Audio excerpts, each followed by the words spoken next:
Sound design. Good morning, Nathan, and welcome to Roger and Nathan's show about end-fire versus gradient arrays. And we're only going to talk for 5 hours. Sound design. Sound Design Live is produced independently by me, Nathan Lively, in Minneapolis, Minnesota.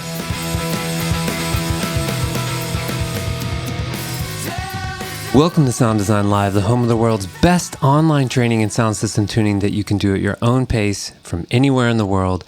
I'm Nathan Lively, and today I'm joined by the creative director at Void Acoustics, Raj Mogale. Raj, welcome to Sound Design Live. Good morning, Nathan, and welcome to Roger and Nathan's show about end-fire versus gradient arrays. And we're only going to talk for 5 hours. Yes, so we're going to talk for 5 hours about end-fire versus gradient. But before we do that, Raj, tell me about like some of your favorite, maybe one of your favorite test tracks. Like after you get a sound system set up, what's one of the first things you'll want to listen to kind of get a sense of it? That really depends, because what are you playing? Who are you playing to? Are you doing demos to people? So which scenario are you referring to? Because I can think of about 8 different things where I would set a system up to play to people. Sure, let's think of a scenario. So let's say you're doing a medium-sized club install, and this is just for you. You're there alone. Right, okay. Yeah, I would play, obviously, the style and the genre that the club is going to play. If it's an all-out dance club or techno club, then I play something that's obviously going to reflect what will be played. And nothing too good. I quite like some of those kind of tracks with really screaming synth and vocal kind of leads in that, you wouldn't normally play, but it's what's going to be played. So you have to allow for that and set up accordingly. It's very, very different if I've just set the system up and the nightclub owner and all the staff turn up for the first time, then I'm pulling out nice recordings and hopefully getting them all in tiers, which I've done a couple of times. That's good. Nice.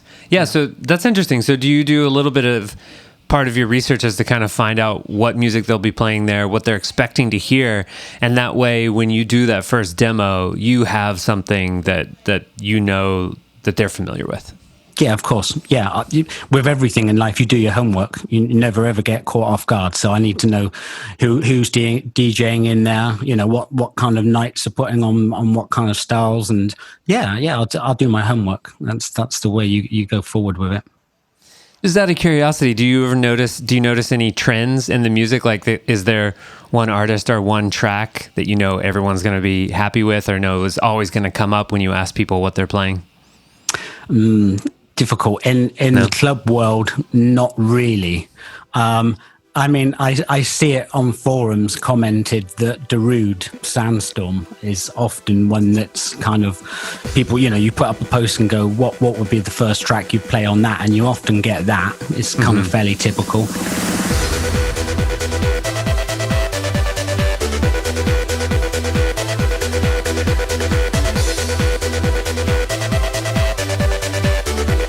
I've never played it, to be honest. But, okay. Yeah, so that's a thing. I don't know. Cool. Well, that's actually really cool to hear that, people's tastes are fairly eclectic or like changing often enough that there's not like one thing you just always play. Yeah, it's not like in a demo for a live system where, certain tracks in Hotel California and all the other boring stuff is going to be expected, which I won't do. Come on, you're showing me how creative you are by just playing the same track as everyone else. Okay, so I know that everyone wants a reference and we all, want to hear something we think we know, but there's other options. Cool. So, Raj, how did you get your first job in audio? Like, what was one of your first paying gigs? So, do you want the short answer here, which is kind of like 2 minutes, or do you want the life history until that point? I don't want the whole life history. I'm sort of curious, like, that moment when you were young or whenever it happened and audio was interesting, but then also you got money for it. Like, I feel like that's a special time. Like the first time you actually pay money for your first record, you know, that's like you're really taking agency of a thing. So yeah, so I'm kind of interested in that moment in your life. What happened there, and how did it turn into a job for the first time? I'm not sure I've even been ever paid for anything yet, so okay, maybe not have got to that point.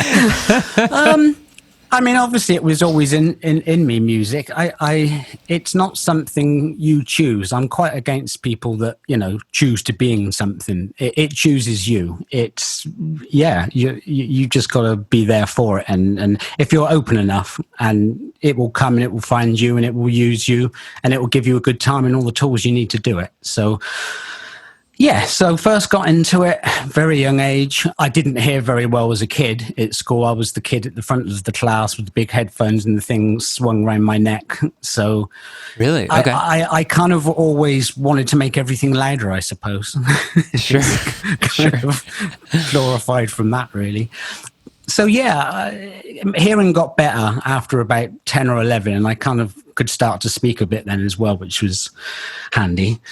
And actually, my hearing gets better every year. I have it tested every year, and I'm the only person that's hearing actually gets better every single year. Oh my God, you're Benjamin At my Button. age, there should be nothing over like 10K, and there's just loads. So, wow, you're going to live forever. Yeah, well, my ears will. It's just been like on a purple kind of cushion in a glass somewhere. So, yeah, the first time I really kind of did it for real, I suppose, was I did lighting at school in the late 70s, just before I left school. And then in the last year of that, I was doing a bit of sound as well. The guy who did the sound, the sixth former, left. So I was doing the kind of sound and the lighting for the stage in the school I was in. It wasn't a very big place. And yeah, it just kind of felt right. Making noise felt better than kind of illuminating things anyway. It just felt good. So I left school and I got a job on a building site doing civil engineering. And I started going to university to learn civil engineering.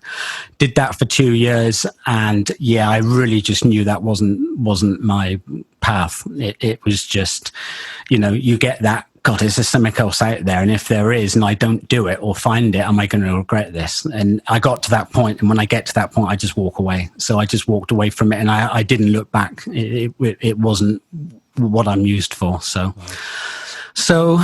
yeah.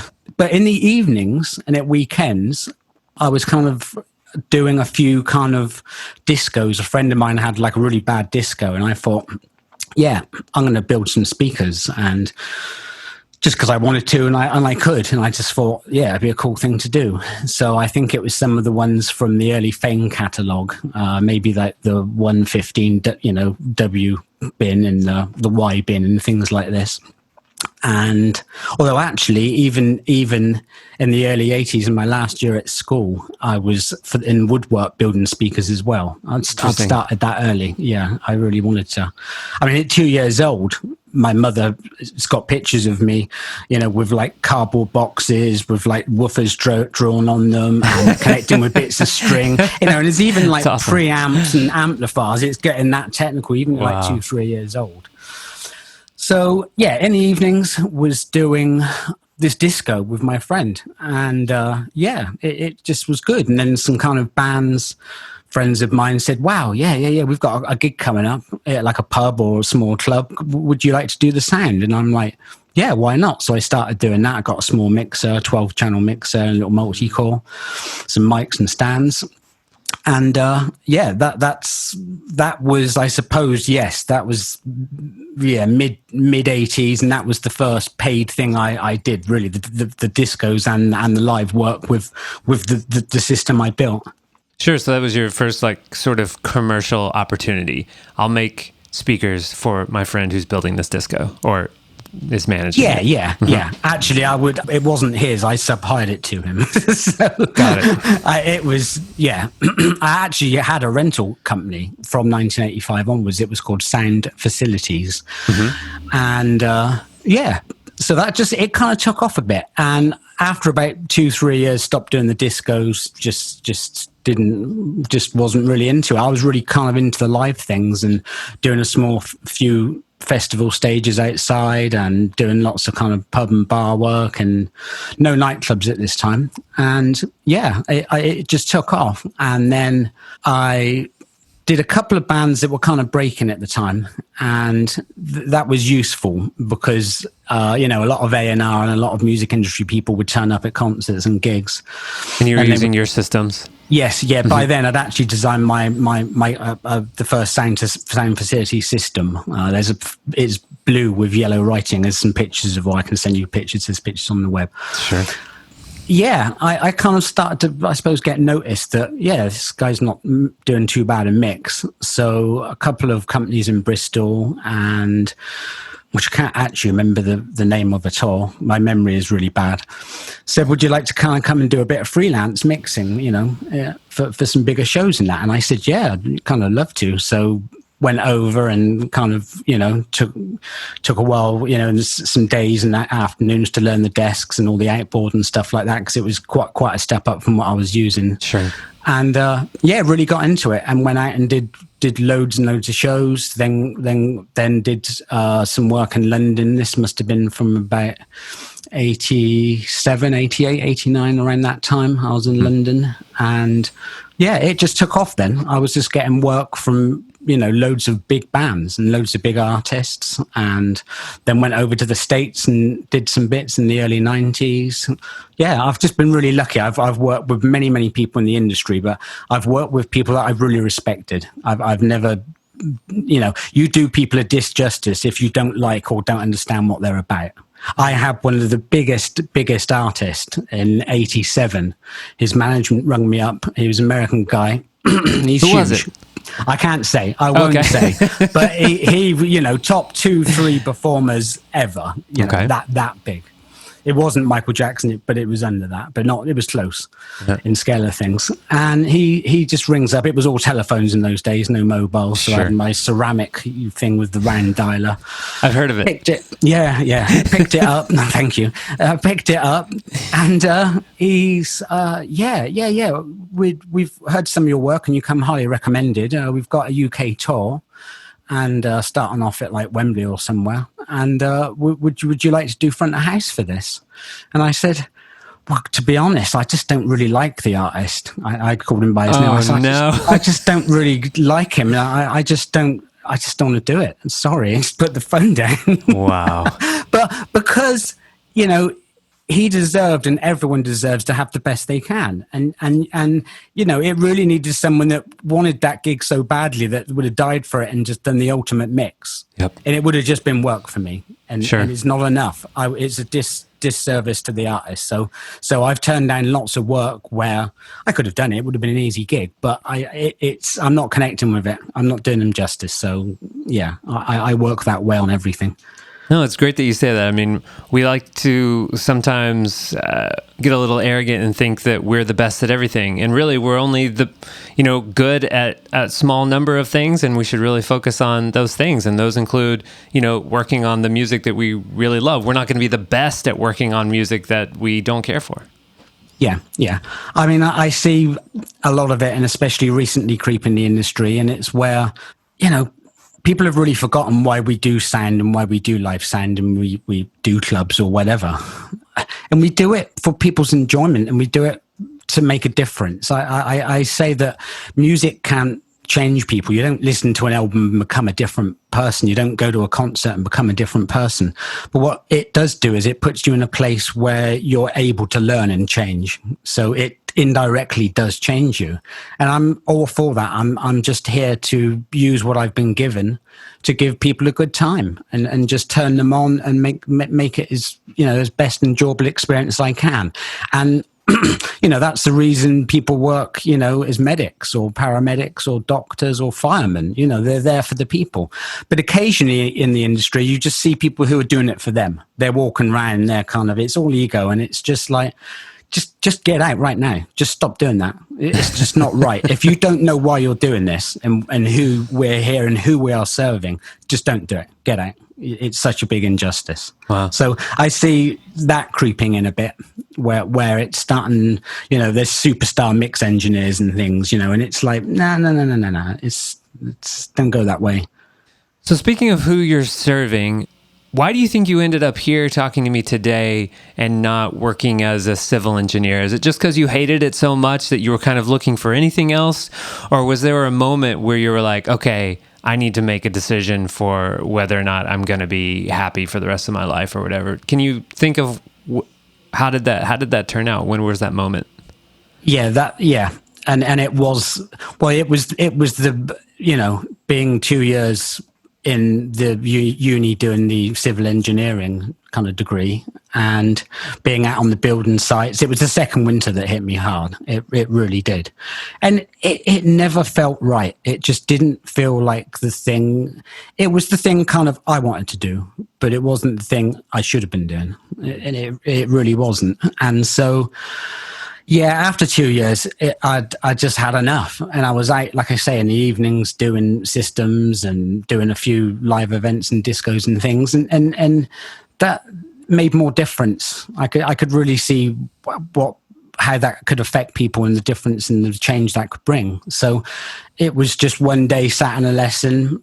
As I said before, I came to that regret point. If am I going to regret? Sorry, my Bristol accent comes out every now and again. It took me years to try and hide it, but it just does come out occasionally. Yeah, sat in the classroom, and am I going to regret not just sitting here for the rest of my life and just being on building sites? And you know what I mean? Where there's this other side that I can do, and I just so want to do it, but I don't really know how. But so I just walked out. I walked out halfway through the lesson, and I just quit my job. And I said, I just have to make this. I have to make something out of audio, and I have to make a name, and I have to, give with it and change things. So that was the point, the real point. It was just really walking out of a lecture and just no more of this. No, it's not. I suppose I was lucky. I had a feeling it wasn't right. You are told the way to go if you're open and receptive, and it just took, for me to get that old in my life, which would have been probably 18 or 19, to actually say no more. No, it's not right. I've got to do something else. So I did, and yeah, I'm lucky I did. It's been brilliant. It's a hell of a ride. So Raj, I want to know, what are some of the biggest or most common mistakes you see people making who are new to void speakers? And I'm really just using the word void because, that's what you're associated with now, but you've been working on systems and helping people with systems for a long time. And so you get a lot of support calls, you're helping people with their designs, you're going to see their installations and saying, oh, you did this, and this, and this could be a better way to do that.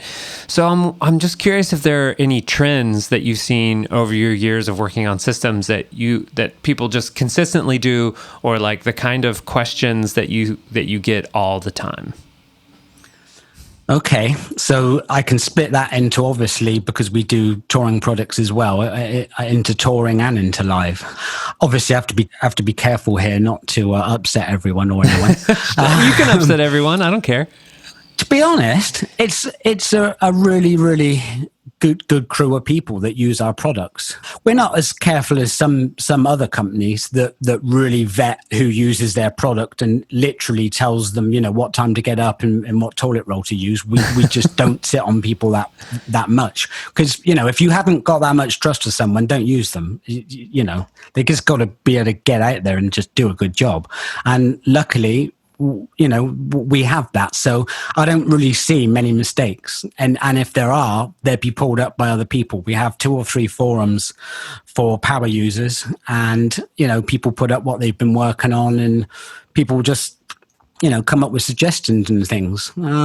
One thing live wise I see often done, and I can't say it's wrong, but I would do it differently, is, okay, so if you've got a very, very wide audience, outside festival, this isn't really practical. But if the audience isn't that big, I quite like to toe the line arrays in quite a bit to avoid using so much fill. I see people use a hell of a lot of fill on top of the, the front bass stacks, side fills pointing at the audience. It's just too many sound sources from it, arriving at different times for me. I like to keep things really, really simple. If you can just do 2 hangs, a fill in the middle, and then if that means you've got to have a bit of extra tilt, and then do that. So that's one thing that a lot of people kind of, like I say, you don't get it wrong, because if you've got a really wide audience, then I understand you've got to hang flat, going outwards to cover it all. So with clubs, yeah, this is quite a controversial one. I mean, I massively trust the people who do our clubs and write them off and help set them up. Lorin from Germany, Nathan Short in the US, and many others around the world, Toki, Japan. So, I really trust them, and I'm in such a lucky position because I don't need to go out anymore and write clubs off or check things or set things up. They have as good an ear as I do, and in fact, probably better in some cases. So, yeah, I can totally trust them. I'd like to see more systems done distributed. I'm not a lover of 4 stacks when you have, especially mid tops. Nothing should ever face back to the DJ. It's the same as doing an outside festival, getting all the delay stacks and turn them towards the stage. You just would not do that. But it's done in clubs, and yeah, I hate it. I really do. I like running mid tops from, you find the 0 point, at the front of the stage, and then you run everything, you delay everything back. You calculate it first, and then you fine tune by ear just for the feeling, really. And I find it really gives the DJ a lot easier job, and it really kind of brings everyone closer to the front, and it brings everyone the kind of same experience, because they're all kind of hearing the same thing from the same point. So, that's interesting. You have a point of focus and some sort of a sonic image instead of it just coming from all around you. Yes. Yeah. I mean, I know that's done, and there are some very famous ones that people have done quite recently, but they were very long clubs. So the real rear delays, and if they're towed in enough, they're probably not going to be heard at the front of at the front of the club. But other than that, if it's a square club, nah, I really just advise everyone to go distributed. And all the clubs I've actually done myself, like Shock 39 in Bangkok, we've done distributed systems, and to me it just makes the whole place just party a bit more and a bit more united. It just really brings everyone together. I guess tell me what you mean by that, because to me distributed just means more speakers, but in this case we're talking about how they're aimed, and so you're using more speakers to fill the space, but instead of them being around the room kind of pointed in towards some center point, they're still all using the stage or the DJ as their sonic image, and then pointed away from that. Yeah, totally. Okay. So exactly the same as you do in a live concert with delay stacks. It's just that you're doing this in a room, and you're just delaying as you go back. Normally, you wouldn't need to do the sub if you can get a big enough array along the under or in or around the DJ console. Then the sub will go all the way. So you're really just filling the mid top as it goes back. Mm-hmm. That's all you're doing. But yeah, I don't know why more people don't do it, because it's a really I really like being in clubs. It gives a focal point. Sure. If not, if you've got kind of sound behind you and to the side of you, you're a bit, where's it coming from? So. Well, Raj, you've done all these great projects, you have these beautiful speakers, and I thought maybe to sort of give a more well-rounded story about you in the short time that we have together, you could talk about maybe one of the biggest or most painful mistakes that you've made on the job and how you recovered. I don't personally tend to make many mistakes. I know that's wow, but I go in prepared and I do my homework on everything. because the performer, the DJ, the artist, who the band, whoever's going to be on that stage, it's their moment and they've put everything into it. So I'm not going to leave anything unturned. So I'm going to do everything in my power to make my bit right. And I don't want to lose face. So normally not many problems. One big problem I had that was out of my control, and this didn't go well, was I was doing a culture clash in London. I think it must have been about 20,000 people, 22,000 people. We had Void Arcline 12, which is, we no longer make that product. It's been superseded by Arcline 8. And we did the sound check, and I thought, this is probably a bit underpowered. We had probably 14 or 16 aside, and additional hangs for the balconies. And I thought it's probably a bit underpowered, but we'll get away with it. It's enough. It'll be okay. And we had loads of performers to do all the sound checks. Had 9 vocal mics for MCs on the opening act. So this is quite a difficult, shout to mix. Anyway, so what I find out later is that the amps for the mid-tops haven't been linked. They're only one in on one channel. So you've got the top cab, then the third one down, then the fifth one down. Every other cab wasn't working. Oh no. And then someone, because I wouldn't normally go and check that. You just normally assume that that's been done and that's how it is. Oh, no. So the system came on, and it must have been about plus 25 dB from about 250 hertz up, and everything just fed back at like 100, 150, 200. And wait, when did that happen? Looking at me. During the show it came back on? No, this was the first number. Because I was now, I'd done all the RTA and done everything on the system with half the cabs working. I now had a full system with all the cabs working. The first act comes on, and that's it. It's just I'm having to just remix the whole thing in seconds, with 9 MCs and other, So yeah, that was, and it was televised. And everyone's just like looking at me, and the band are going, "What the hell's going on?" And I'm like, "I'm just dying. I really." Well, how did you come back? Well, you just remix it. You just grab some controls and suck out, put some high passes on, and just get on with it. And luckily, after the first number, it was almost back to where it was. But again, that was out of my control. Sure. So but that was a difficult one. Yeah. Some of my competitors were stood next to me as well, because they had some other bands to mix. So I really lost face that day. Yeah. What was there was another bit to it as well. No, that was pretty much it. Kind of how you recovered. Like, I'm also curious, like, what happened afterwards? Like, did you just, obviously you didn't lose all your work and never worked again. Like, you had conversations and there were probably producers or event promoters who were like, what happened? And then what did you say to them? Well, we just had a technical, and it just went wrong, and really sorry, and yeah. But as you can tell, from 4 or 5 minutes in, everything was fine. So sure. It was just and the show went really well. Everyone loved it, and I got booked back for the next one. Okay, great. Front of house. so it was, it was. But there's a few, YouTube videos of it, and you can see how bad it is. All right, Raj. Well, I have a handful of questions here that were sent in from Facebook, and some of them are pretty broad in general, so we can kind of see how well we can do with them. So we'll give it a shot. So Kyriakos knows that I never pronounce his name right. Sorry about that. Where can we find the second part of his subwoofer arraying guide? Ooh. Well, as you probably read, or probably this morning before you got up, because you didn't have much time, Nathan, I did the first bass array, the practical guide to bass arrays, in 2008.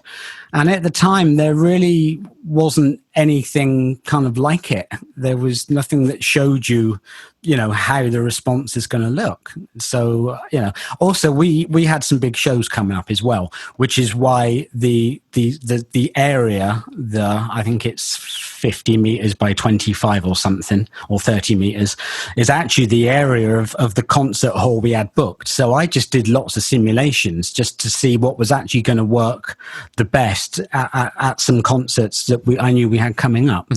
So, but then I just thought, well, I'll just share this because there's nothing like this. There's nothing out there. So it was early.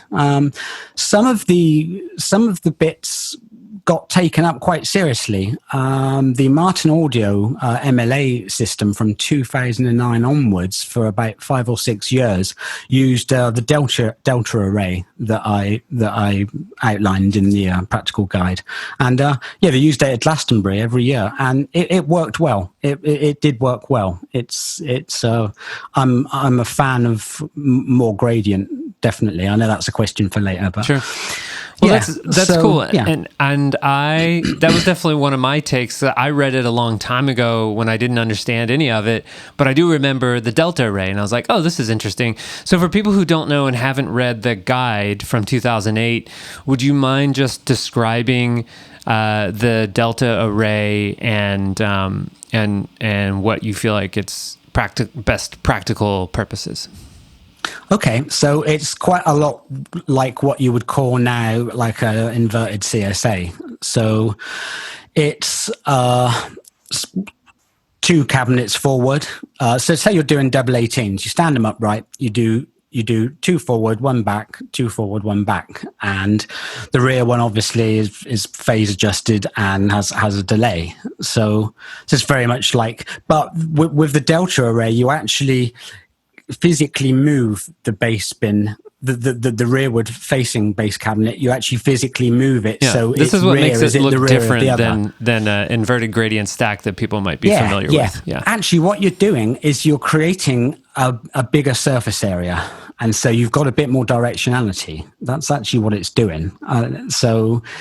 But it kind of, if you've got a long enough array, it kind of works just having it flat. There is, not much point in staggering the rearward facing. What does it do? It just puts more out the front, and it gets rid of any lobes. If you're doing a left and right stack, obviously you're going to have a massive power rally in the middle, which 500 people will really get off on, and everyone else is kind of, where's the bass? So it gets rid of that. The on stage levels are going to be a lot quieter. So for low end. So yeah, it's why not? It couples the cabinets. It actually makes more use of what you have. You haven't got things fighting each other, or everything is working as one. So you've got a gain there, which is always worth having. But to the original question, where is part 2? Part 2 never really happened because it was going to be about horns and things like that, and then I looked into it, and it's just so complex, to map horns.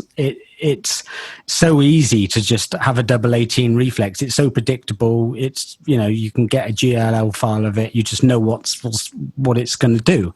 But horns are just really quite unpredictable. And especially in motorables, things start changing with larger horn mouths. And so it's very, very difficult to predict. And I really kind of gave up. Okay. But what did happen is part 2 came out. Well, it wasn't part 2. It was a kind of side kickoff from it. In 2010, I wrote System Tips for Dance Venues, which I think is also out on the net in a PDF. Okay. And that went into more elaborate cardioid and 4-stack systems, 2-stack either side of the dance floor, circular with a circular DJ console with all the subs facing outwards, which actually proved to be the best. So yeah, that was it. But it didn't go into horns, but it did elaborate on the cardioidness of part 1. So part 2 is the system tips for dance venues. Cool. So Kyriakos also wants you to talk about gradient configurations, and I tried to get him to be a little bit more specific about exactly what he wants to know. And I said, well, what do you want to know about it, and what specific questions?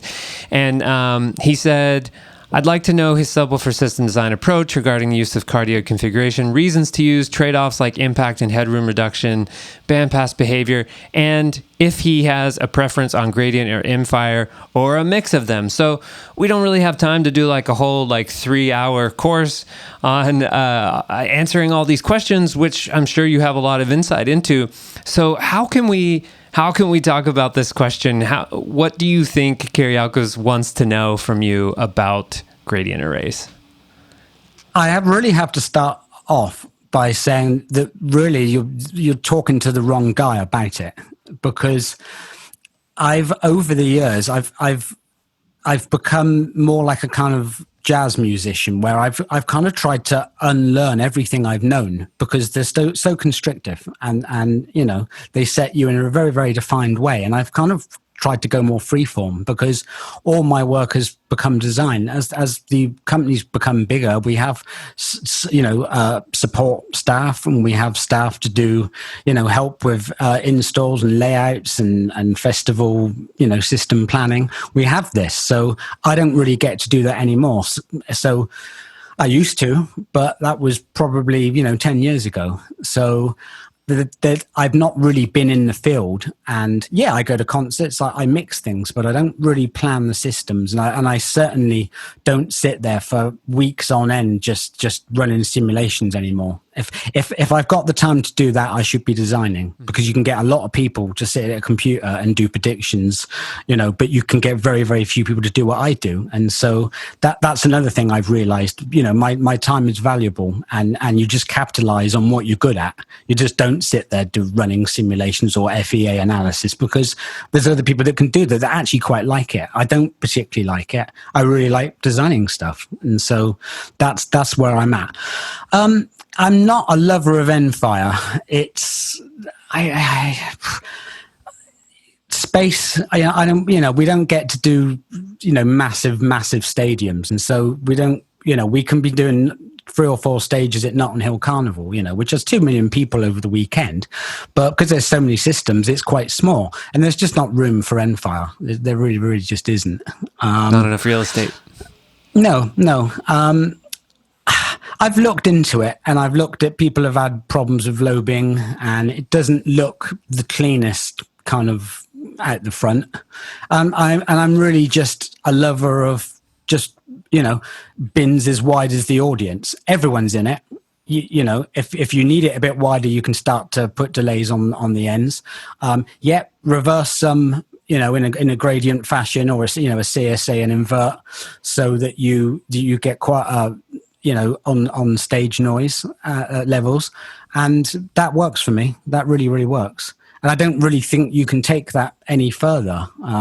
Some of the Void rental partners have been doing what they call delta arrays now, which are kind of big, huge Vs. And to me, it doesn't really matter, because you can really make, the frequencies are so long, you can make any amount of cabinets in any kind of shape somewhere and go that direction. So but I just I'm a gradient lover, and just give me lots of bins. And if you haven't got enough, then you can space. You can do a space. Just make sure you're within quarter wavelength, center to center, and of the highest frequency, say 80 or 90 hertz, and that for me works. Yeah. I want to move on, but I feel like for people, there are probably people who are listening who may have not heard this rule before, of the limit of spacing, quarter wavelength. So could you just explain that a little bit? What is the highest frequency operating range I should be looking at to calculate this, and then how do I do that? Okay, I mean, ideally, and this also applies for when you're designing a line array cabinet, you're trying for obviously a center to center spacing of quarter wavelength, but that, especially with HF, is just very, very difficult to get, and some mid range as well. And so, a half wavelength is, in my ears, still sounds okay. And actually, at lower frequencies, a wavelength is still okay. I don't mind a wavelength if push comes to shove. So you're talking quite a distance then from, if you take 100 hertz and below, or 110 below, you can you don't need to use, so, fill everything up along the whole front. So yeah, I'm not too much of a stickler on this quarter wavelength. It helps, but it's impractical. Okay. So you're saying people should do whatever they need to get the line length that they need for the coverage that they need. Yes. Yeah. Without going over, one wavelength spacing. And that's not edge to edge. That is actually center of driver to center of driver. That's sure. CTC. That's not edge of cabinet. People just think, I'll put the cabinets 2 meters apart. But no, so it's a bit closer than you always think. Right. Well, depending on cabinet, if it's a horn, then you assume, and the full frontal, area is the radiation area of the horn, then you can assume that it is to the edge. Okay. So Raj, there was a time in my life when I was living in Portugal, and I was working at the National Theatre, and my predecessor, or a colleague who used to work at the National Theatre before I got there, eventually left and became a distributor for Void Acoustics in Portugal, in the Lisbon area. And that was my first introduction to them. So he really liked them, and I think he told us about them when he came by the theater one day to help us install some new antenna cables or something like that. And he may have given us some marketing materials, but I remember the first time seeing those, and it really dawned on me that my entire life I sort of understood that people wish that speakers could be invisible, and that's why they're sort of black, and then they end up getting put into all sort of weird places because people don't want to see them, at least in terms of most things that aren't just concert where it's just focused on the audio, but you still have to see the performers. So it was eye-opening for me to see this brand where they seem to go the opposite direction, and they seem to say, hey, we're not going to make our speakers invisible. We're going to do the opposite. We're going to make them visible. They're going to be so beautiful that you're going to want to see them, and you're going to want to put them where everyone can see them. Now they're part of the show. And I'm just saying all this story as a preamble to Stuball's question, which is, how do the aesthetics of his cabinet designs affect the acoustic designs? Does an acoustic design goal come first on a given project, or an aesthetic one? And what complements and conflicts arise? Okay, so yeah, you've just highlighted why, I went with things that weren't just black boxes, because it was quite evident in the late 90s when I first set up the successor to Void Acoustics, which was called Big Mouth Speaker Systems.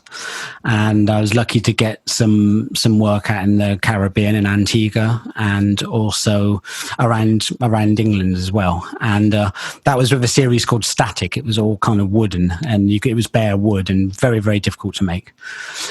So, yeah, it just became really apparent that even lighting in clubs were looking kind of nice and artistic and kind of had some kind of sculpture. But in clubs, we're just spending millions on decor, and it was just plush, and it was looking really, really good. And then there was just really horrible black kind of speaker always in the corner, trying to be hidden because it didn't look good, or it couldn't make a statement. It should just be hidden. So I thought, well, yeah, this just makes something that looks nice and beautiful. And so, I don't consider myself as a loudspeaker designer. I consider myself as an artist who just has a really good founding in acoustics and physics. I come at it that way.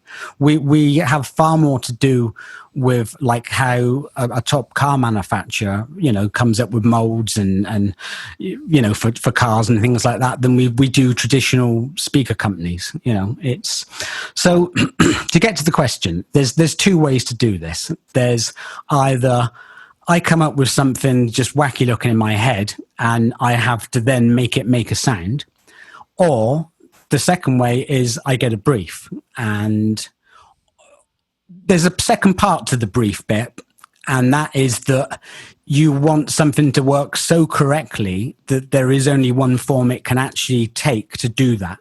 So that was Incubus. There was no brief. The brief was make everything couple, and make everything completely one in that cabinet, in that mid-top section. Make the 12s, the 3-inch compression drivers the one, or just some, or become one, or be within half wavelength, and just, and then have a bit of control over that with power shading and things like that. So the form of that came because that, to me, was physically the only way all those transducers and horns could actually be mounted and sit to accomplish that.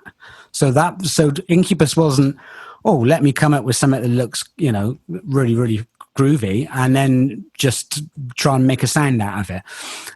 That was more like Air Motion. Air Motion was just, let me make something that looks really, really nice, and now I've got to kind of worry about getting a good sound from it.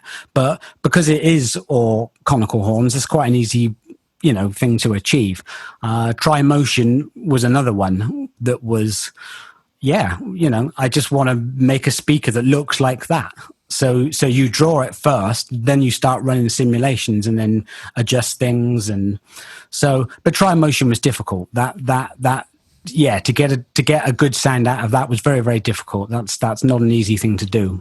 But actually it turned out, because the horns were triangle, it had asymmetrical vertical dispersion. So there's less actually going out the top than the bottom. So you get less in clubs, you get less ceiling reflection. So I didn't actually even think about that at the time. That was like a side effect. Cool.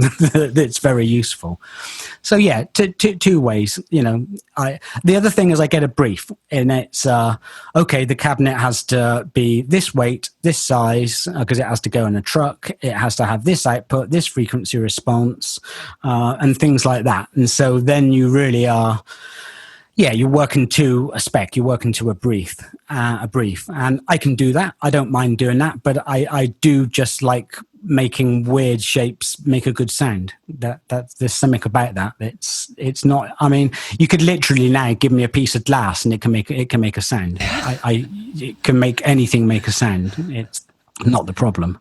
Guillaume says, can you make him talk about his Super Scooper Mogale 18-inch? And I said, what do you want him to say about it? And he said, the idea and history behind it. And I said, okay. Oh, that's going back to my old DIY days. Okay, when is that from? So this was one of the earlier models that you designed and built? Yeah. Are you aware of my speaker plans history? No. Oh my God. Oh man. You haven't lived. So speaker plans is just like the greatest forum in the whole universe. Oh wow, okay. Well, no, it's a DIY community, and I started it in 2003, I think. Okay. So just after I started Void Acoustics, which that's a conflict of interest, because on one hand you're kind of like trying to sell speakers for quite a bit of money and say they're the best thing ever. You're saying this is proprietary information. Yeah, but I mean, that was the thing, I helped out, and I still help out. If people ask me questions, I'm there for it. I'm not like most designers that just hide and everything to them is a secret. Sure. Because you're arming other people, and I really don't kind of mind. It's we're all in this together. So speaker plans, like I say, it's the best kind of forum ever. So 2003 that started, and that was, it was good. And it still is good, really, because it has people who come on and, you're really encouraged to come up with your own designs and use Bassbox Pro or Win ISD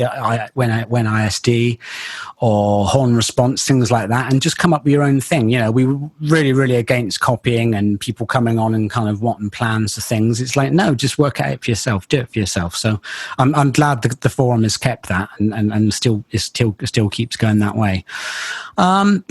So, I will talk about the Super Scoop. I'm not avoiding it, even though I want to.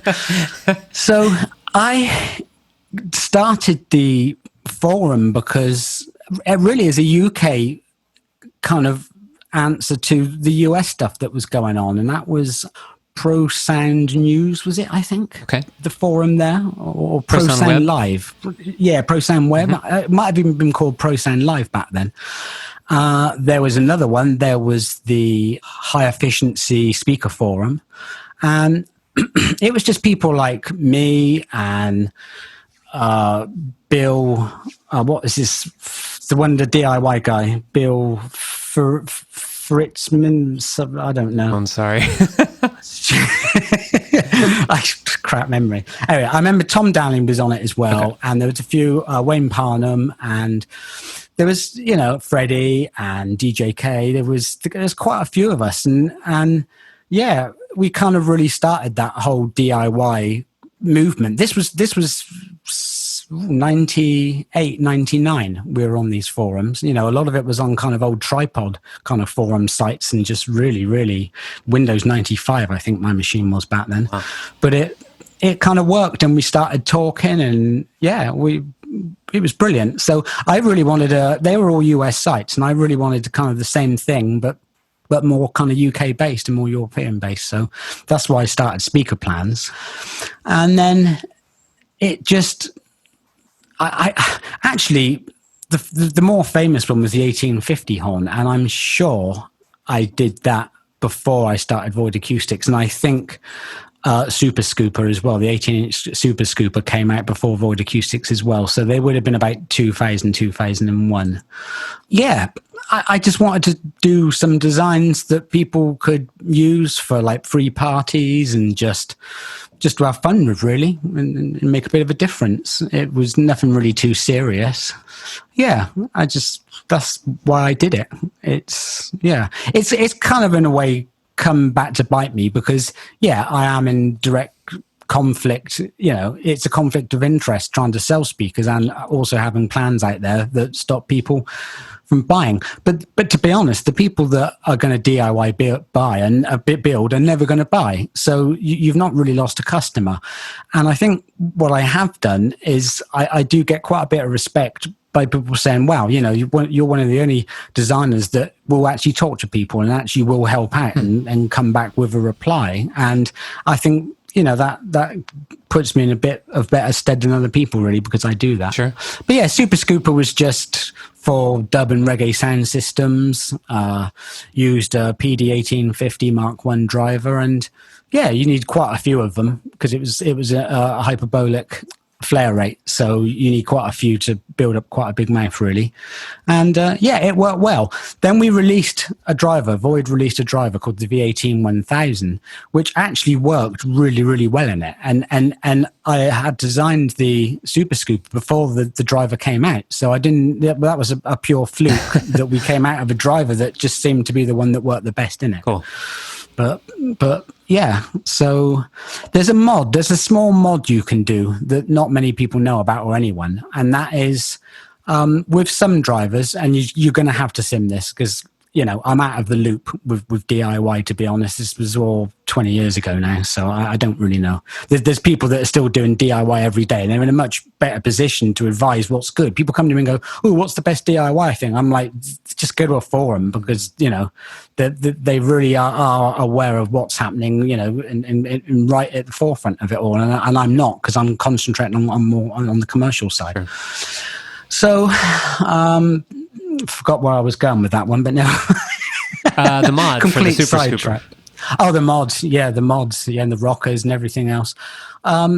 So yeah, the front chamber is a bit too big. It's a bit too big. If you can put two bits of angled wood at if you're looking from the front of the cabinet, you take the driver out, at the top, you need to block off in the rear chamber behind the driver. If you block off the two top left and right chambers, then it works better with certain drivers to have a lot smaller front chamber. Okay. So yeah, I'd worked that one out about a year after I designed it, but I never kind of put the mods, but I think a few people had worked it out. Cool. But yeah, it's okay. I really wanted something that, and also it was kind of slightly ego kind of thing as well. It's nice to have a bin that you've designed that, you know, a lot of, you know, DIY and dub sound systems and reggae sound systems are using all around the world. And it's just nice that, well, one, that they're doing it and giving so much with their performances, and two, just on an egotistical side, it's just really nice to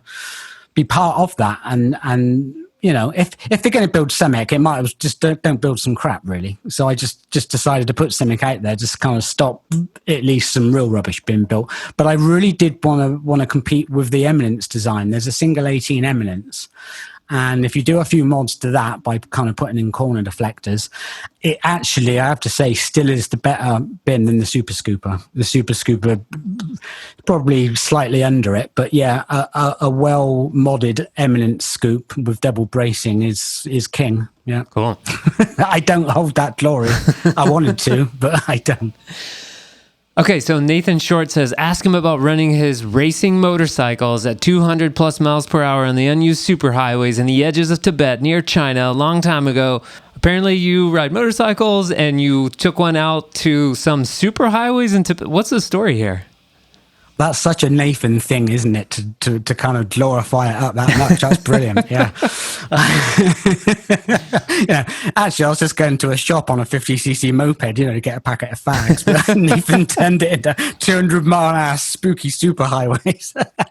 No, so yes, I think it's quite well known that I really, really love and dig motorcycles. I have a car, but it really is just to get to the shops when I can't carry something in a backpack. It's yeah, I've only got 4 motorcycles at the moment. Sure, so only 4. That's quite bad. Yeah, one of them's a beast. It's a 1290, 301cc KTM V twin that weighs under 200 kilos. So that's the same power. Do you see how excited I am now? Because it's not speakers.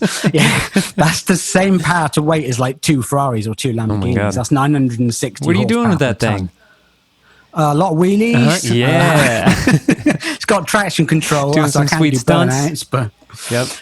Just going for rides. I just love it. It's just that thing can just rip your life apart. It can change you. It's good. Wow. So I love bikes. Yeah. The other thing you probably don't know is that I moved from the UK to mainland China in 2002, just after Void opened. I started doing the R&D in England, and I just could see this was just going nowhere because, you go around and see people, oh, can you make this bit of metal work? Can you make this bit of wood? And you just get that kind of beard scratching. Ooh, don't know, mate. Ooh, it's going to cost you. Like, oh, don't know if I can fit you in. And it was just such bloody hard work. And everyone was just giving me such a hard time. And I really like to work quick and just jump on it and just get something out quick, because you're in the moment. Same with writing music as well. A 2-year-long album writing is just not good. It doesn't work. So I was trying, and I'd had enough of England. I really I just knew every day where I was going to go, who I was going to see, what I was going to say, where I was going to eat. I'm a firm believer in, is if you don't wake up every day and you don't get a kind of wow, you look at something, you've got to have a wow every day. And then at least 2-3 times you've got to be shocked. You've got to really have a whoa, if you don't, and England for me was starting to get like that, just get away straight away, just move. It's not your place. And it's took me all my life to find my place and where I feel at home. And that is Gran Canaria. It's the people that make anywhere, and they're just brilliant. We have manners here. If you go across the street anywhere in my town, all the cars will stop for you. Anywhere. Oh, well. We still have manners. Sure. It's that's different. So yeah, so I was looking to get out of England because I really just didn't like it. I needed that change. So I went to a trade show to do some sourcing for some components, just to see, bar handles or just what was out in China. There wasn't really very, very much back in the early 2000s. And I went to a trade show in Shanghai for 14 days, and I ended up staying for 14 years.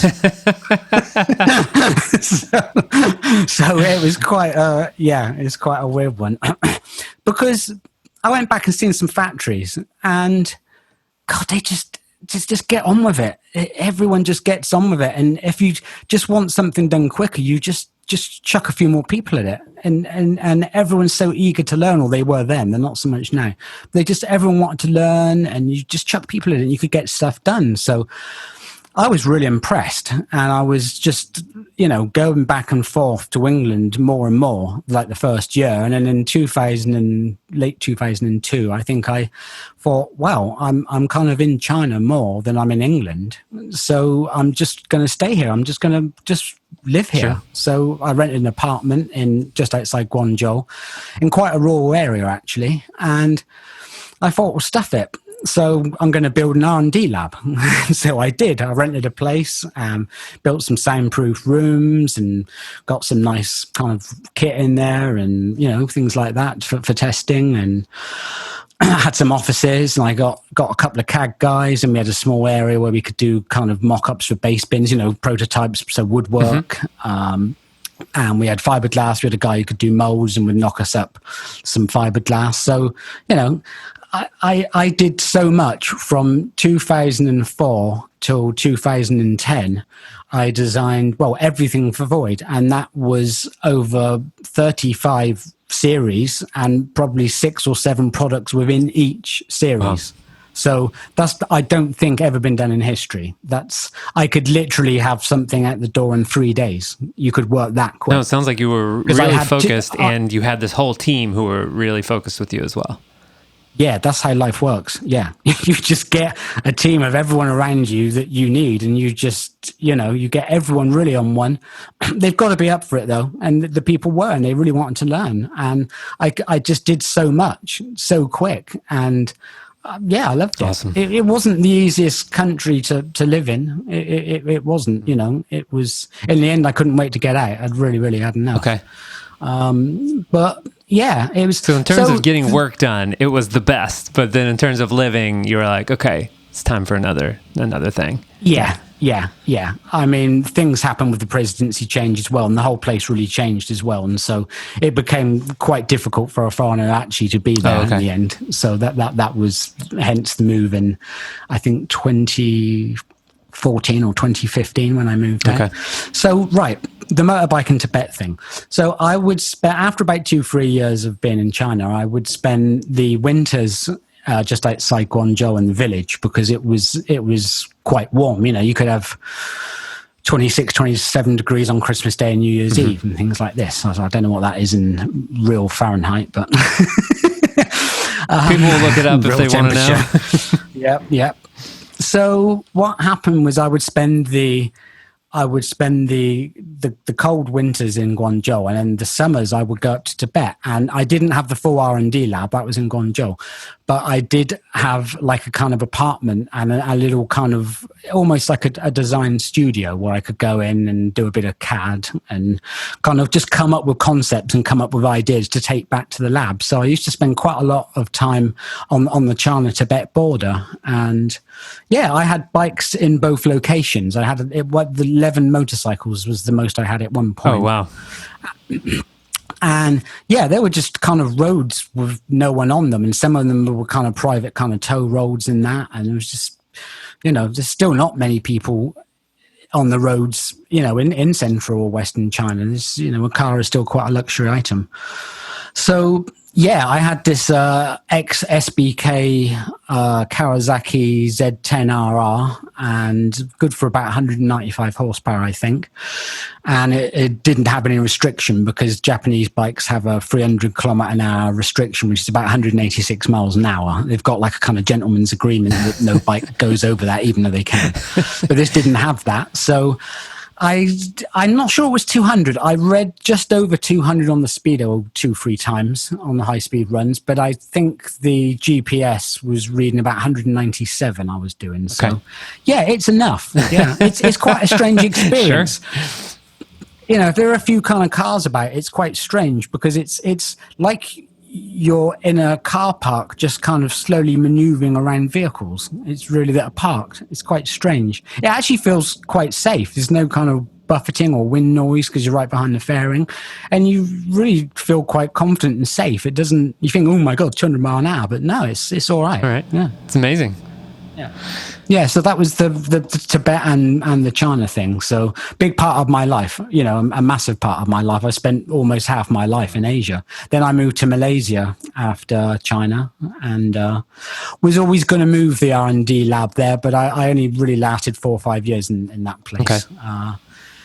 Not the easiest not the easiest place to live in, really, or after the rose tinted glasses come off and you see what it's really about. So yeah, I was looking for somewhere else, and then someone suggested, well, how about Cyprus or Greece? Because I just can't do anywhere cold. It's just, the least temperature I've seen here in just under 2 years of being here is 19 degrees in the winter. Okay, that's which 66 degrees Fahrenheit.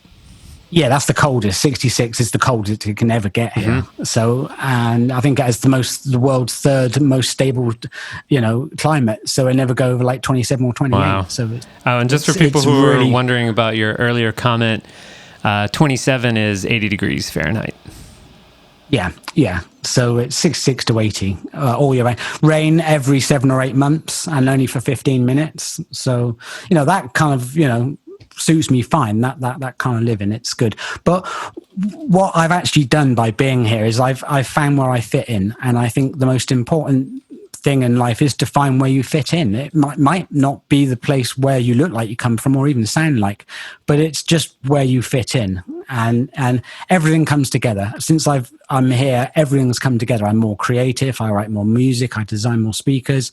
It's just got easier. It's just where I should be. Cool. And it's took me my whole life to find that. But yeah, it's important to fit in, I think. Raj, I'm guessing you don't listen to any podcasts. I don't know. Okay, great. I'm not going to ask you about that. I'm not a TV watcher. It's not called a program for nothing. It really isn't. So I don't watch much TV. I just try and learn things. I listen to a lot of music. Having a really, really good hi-fi with electrostatics and valve amps is really important because it's a reference. Sure. And the stuff I do in the studio, it should almost be a law that you can't or shouldn't work in this industry at any level unless really you can play musical instruments and have some theory in music, because you really should understand it. I know a lot of people don't, and they do a good job. I understand, but I can always tell the engineer that has a musical background that they're it's it's a weird one. When I mix a band live, I mix for the crowd. I don't mix for me. And that happens in nightclubs, as well. People who set up nightclubs, a lot of them get it right, and a lot of the people that work, with void systems as well, luckily to say, get this right. And they actually tune the system for the audience and for the space and for the time to be had. A lot of people just go in and do it for them, what they think is right. Mm-hmm. And it's not enough. Who are you to say what's right? So when I used to mix bands, I used to get a lot of work because I used to go to, people that run, the venues and the tours, the tour managers and the promoters, and I would say, look, I will get, especially if it was like a funk band or something like that. I remember doing Azimuth quite a few times, and Gil Scott Heron and people like that, and it was just brilliant shows. And I would say, look, if I can't get everyone dancing on the dance floor and including in the toilets, and you can check, then I'll never mix again. I will never mix again. And luckily, I'm still doing it. Good. But I mix for the audience. I mix for the time, for the feeling. That's why I do it and what I mix for. I'm really not. I'm not worried if the hi-hats have enough 14K. In the scheme of things, it's really not important. It's the whole vibe. It's just bringing that audience up. It just gets better, and you just connect with it, and you just. Yeah, that's what you mix for, and you do it more from your heart than from your ears. So, yeah, so I like to see people that do that, and that's normally people with more of a musical background. Yeah. Well, Raj, where is the best place for people to follow your work? Okay. Yeah, that should be so easy. I guess they got to call you up. Yeah, no. If it's my personal life, then yeah, you can check out Rog Mogale Facebook, and most of the posts are public actually. So you can, if not on Facebook, you can kind of see what I'm about. But that's kind of more the studio stuff I get into. I don't really post design stuff. In fact, I don't really post anything about upcoming designs because really don't want anyone to know. We don't want it to upset, sales of future, current products. So we keep things back. And also the Void Acoustics Facebook page as well, and the Instagram page has, if you want to keep up on Void and, where all the new installs are happening and, where we're at and what we're doing. Obviously, it's a bit quiet on the festival season, but I have to say there's a few installs going about. There's some still going on, and as a company, we're kind of doing all right. It's okay. Obviously, it's down, but it's okay. It's good. Yeah, I've seen that companies that have a installer contracting division have continued on because those projects started years ago. Yeah. It's also just being able to adapt as well. It's we're seeing, obviously we do smaller stuff for kind of bars and lounges that actually kind of work in living rooms. So we're starting to do kind of quite a few high-end living rooms for people that just want kind of club party systems because they can't go out. Yeah, people are trapped at home. They want to party at home. Wow, that makes a lot of sense. So you just got to think, it's just...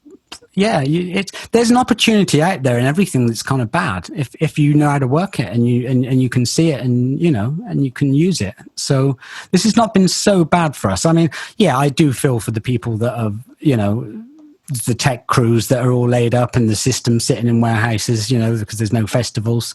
That's obviously not good. But and obviously the nightclub industry is going to be quite decimated. This is going to be the last thing they want is lots of sweaty people in a dark club. Sure. So we're going to have a while to go yet. Yeah.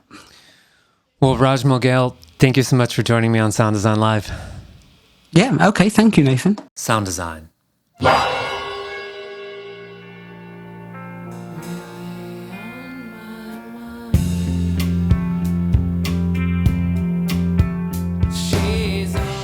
This episode was edited by Noah Feldman. It features 2 tracks from a band called Harper's Jar. You can find them at harpersjar.bandcamp.com. Sound Design Live is supported by Ellis Learn Stage Lighting, Joel Sinqui, Bob Pedro Martin, Roadie Free Radio, Scott Ross, Voyager Sound, John Dave, DC Sound Op, Nicholas, Kuba, Chris, and Terry. You can start supporting Sound Design Live today for as little as $1 over at patreon.com/sounddesignlive.